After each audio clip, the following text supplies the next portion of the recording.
Senator from Iowa. Thank you, Mr. President. In a time when we're facing serious international challenges, from Russian meddling or North Korean saber rattling to an increasingly assertive China, it seems to me to be very essential that the President have a qualified Secretary of State whom he trusts to be on the job. Mike Pompeo unquestionably understands the international challenges that we face and is more than capable of being a very effective Secretary of State. When I talk to our allies, they're anxious to see him on the job. Unfortunately, some on the other side of the aisle are now claiming that he's not suited for the post of Secretary of State because of all things like positions he took as a member of Congress or his holding to traditional Christian teachings, just as if a person's religion ought to have something to say about their being in public office or public service. Others have spoken about that, and I don't have a whole lot more to add on that point. I would note the irony, though, that many of the senators who are most likely to vote against cabinet nominees are also rumored to have presidential ambitions. They should ask, then, themselves if they truly want to live with the precedent that they're setting. You don't have to like the president personally, or you don't have to support the president's policies, but as an American, it is in all of our interest to have a fully functioning executive branch, especially when it comes to foreign policy. If a mainstream Republican former member of Congress is deemed unacceptable because of his beliefs, how should mainstream Republicans vote when faced with future nominees who do not share the beliefs that Republicans hold? Should Republicans just willy-nilly vote against any future nominee who does not share our political or religious views? Now, that said, I would simply like to focus on other attributes of Director Pompeo that some have criticized, but which I see as an asset. By all accounts, this nominee's tenure at the CIA has been a success. However, some senators who supported him then are now arguing that he should not be Secretary of State because he is not diplomatic enough. First, let's dismiss the more radical talking points about his being a warmonger.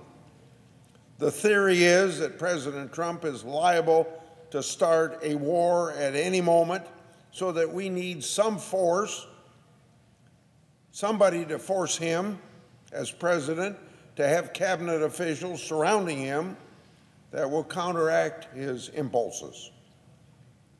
We could have a hypothetical debate about whether, if the American people elect a warmonger as president, he should be allowed to appoint a warmonger cabinet. But suffice it to say that I don't think that label applies to Mike Pompeo or Donald Trump.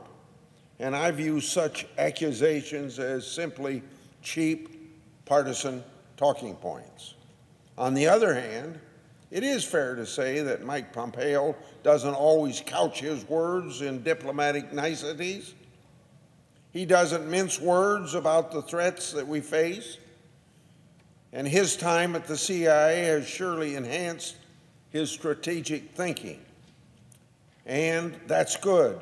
That's exactly what we need at the State Department. We need less diplomatic double talk and more clear-eyed strategic thinking about all of our international threats. Real diplomacy isn't always about sweet talk. Sometimes it requires taking firm stand, and to be effective, it should be part of a strategic vision that incorporates all the elements of statecraft. For instance, I hope that we have finally discarded once and for all the diplomatic impulse to make unilateral concessions to President Putin in hopes that President Putin will be reciprocated,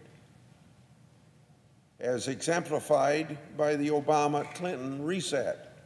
We all know it never really reset. If you understand Russian history and Russian political culture, you know that Russians, especially a KGB pedigree type, are likely to see this as a sign of weakness, to be exploited. Diplomatic overtures to the Russians without a corresponding demonstration of strength, we are simply inviting further aggression and misbehavior. I think we're finally arriving at a bipartisan consensus that Russia is a very major geopolitical foe. Mike Pompeo has made clear that he has no doubts about this threat from Russia. He understands the need to push back and push back hard against Russia's attempt to dominate its neighbors and sow discord in the West. The threat from Russia will need a strategic plan that integrates all the elements of statecraft, including government-to-government diplomacy alongside military deterrence, intelligence and counterintelligence, cybersecurity, public diplomacy, just to name a few, and there's a lot of others. Another area where some clear-eyed strategic thinking is even more crucial is our approach to the People's Republic of China. So, I just stated, consider China a bigger threat than Russia. I just returned from a trip to China with several colleagues the beginning of this month. It was an eye-opener. We hear a lot about how China is embracing capitalism and becoming more and more like us. Just don't believe it. The Chinese Communist Party has modified its economic policy to allow for economic growth, but it still serves the interest of the state, not the interest of the people. It is not a free market, clearly because they admit their economic socialism or their economic system is what they would call authoritative capitalism, AKA mercantilism. I visited with government officials at the national and local level, Chinese and American businesses, and American diplomats. The Chinese officials and the Chinese businesses had their talking points down almost too well.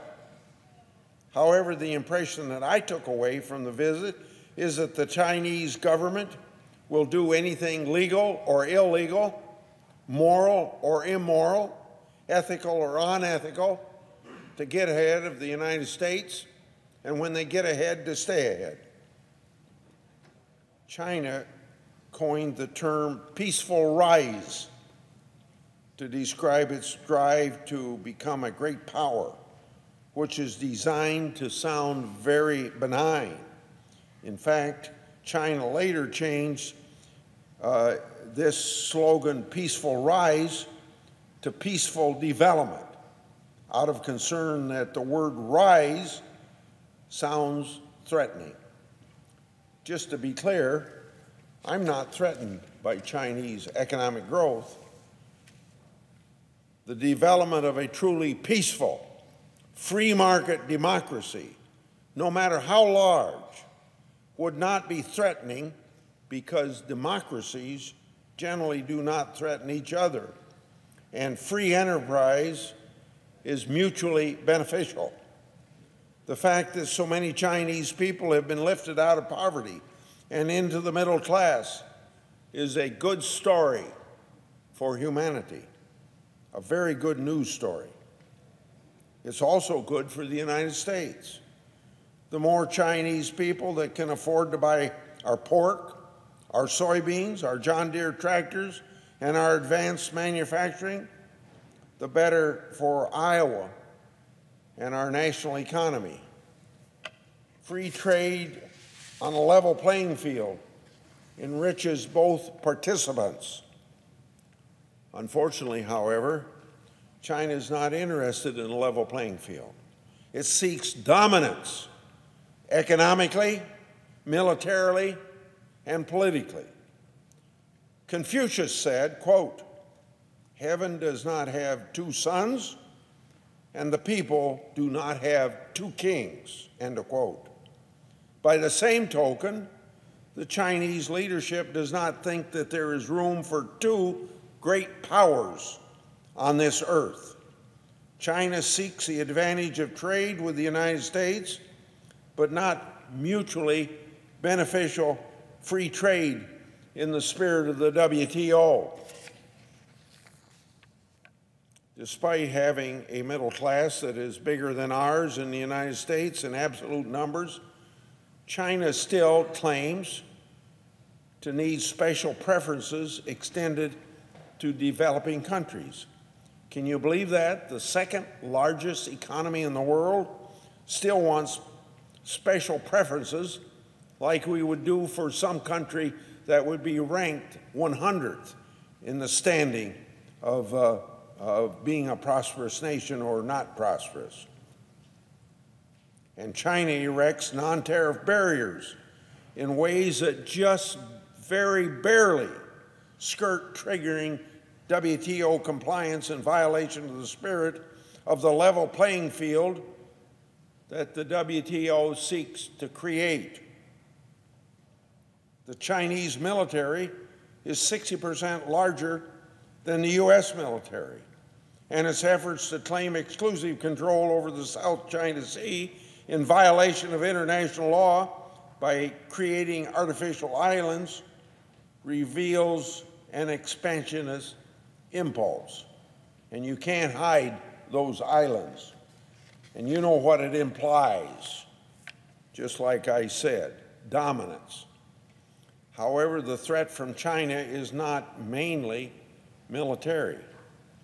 The influential ancient Chinese military strategist Sun Tzu focused on the role of deception over combat. He famously said, quote, "To subdue the enemy without fighting is the acme of skill," end of quote. Now, get this.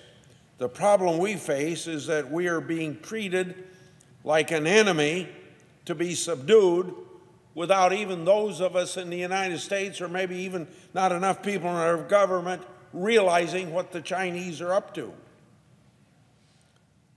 Now, I say all of this not to be an alarmist, but to point out that China sees itself in a long-term strategic struggle with the United States.